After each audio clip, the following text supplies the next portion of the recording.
One day, Sosha went to buy a condominium. The condo was on the 13th floor. He began arranging the room and performed a small ritual, lighting incense and praying before moving in. However, he did not stay there right away, because he was busy organizing things at his old house. For 4 days, he did not go to the condo. One day, he felt like going to sleep at the condo.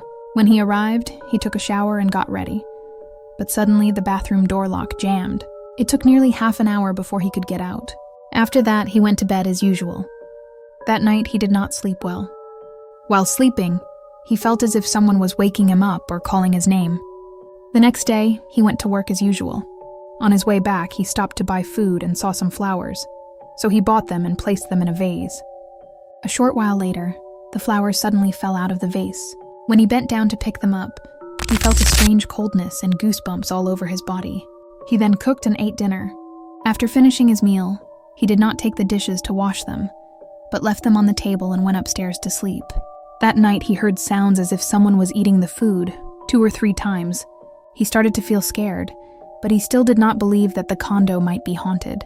He told the story to his coworkers and asked for their opinion. They told him it was probably just his feelings and because he was living alone. One day, Sosha's mother called to tell him that his uncle had passed away. He went to attend the funeral.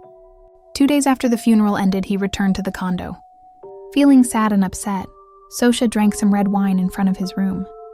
He felt afraid, thinking about his uncle's body. He turned on all the lights in the condo. Suddenly, while he was sitting quietly, he heard the sound of light switches being turned off, one in the bedroom and one in the kitchen. He became terrified, thinking that someone had just turned off the lights. He raised his hands and prayed, asking for forgiveness. He said that if there was any spirit living there, and if he had done anything wrong unknowingly, he begged them not to be angry or hold it against him. He began to feel suspicious. About a week later, while he was sleeping, someone suddenly covered his nose and he could not breathe. He could not even open his eyes.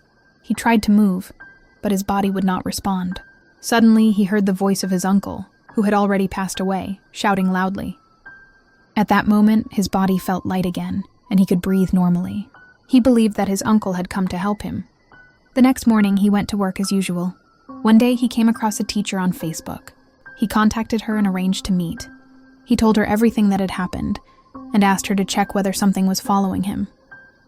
After checking, the teacher told Sosha that his fate was not good, and that his life number was associated with death. She warned him to be careful around high buildings. She said that something wanted him, and was trying to take him as a replacement. That spirit had been staying in that place for a very long time. Hearing this, he wanted to meet the teacher and asked what could be done to help him. The teacher set a meeting at 6 o'clock and told him to prepare 7 red talisman papers. 2 were to be placed above his head while sleeping, 3 outside the room, and the remaining 2 near the door. He was told to sprinkle water on them 5 times regularly. After that, there would be nothing else to do. He followed the teacher's instructions. At first, he slept peacefully and did not experience anything unusual. A month later, he did not know whether the magic had worn off or not, but he encountered it again. That night, as usual, he slept with the lights on. While sleeping, he heard the sound of heavy breathing at the foot of his bed 3 or 4 times.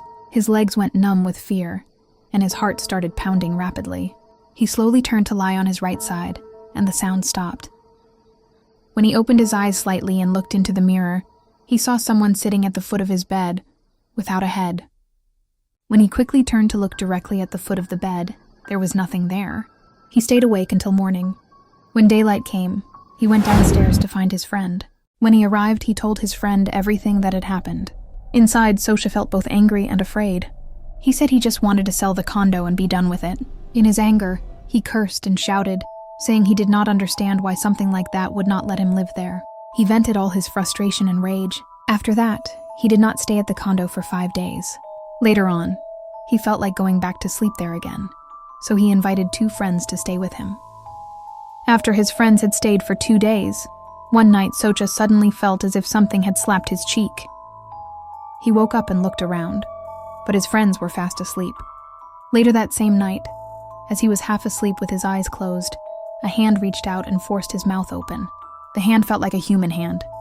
All of them panicked, and no one dared to sleep for the rest of the night. The next morning, he went to see another spiritual teacher. The teacher told him that something was trying to find a replacement, but that Sosha would not die. The teacher said this was because Sosha had strong protection from powerful teachers and guardians. If the spirit could have taken him, it would have done so long ago. It was only able to disturb him. Later, the teacher came to check the condo in person. He said there were spirits in 2 places inside the condo. According to what he saw, one spirit appeared at night from behind the curtains, and another came from the head of the bed where Sosha slept. The teacher placed talismans and instructed him to remove the mirror, warning that if the spirit entered the mirror, it would become much harder to deal with. He said the spirit was similar to a wandering ancient ghost. Sosha asked the teacher where the spirit came from. The teacher said it had been there for a very long time, but no one knew exactly why. He explained that it was an ancient spirit from long ago. After the teacher completed the ritual, nothing strange happened again. From that day until now, Sosha has lived peacefully.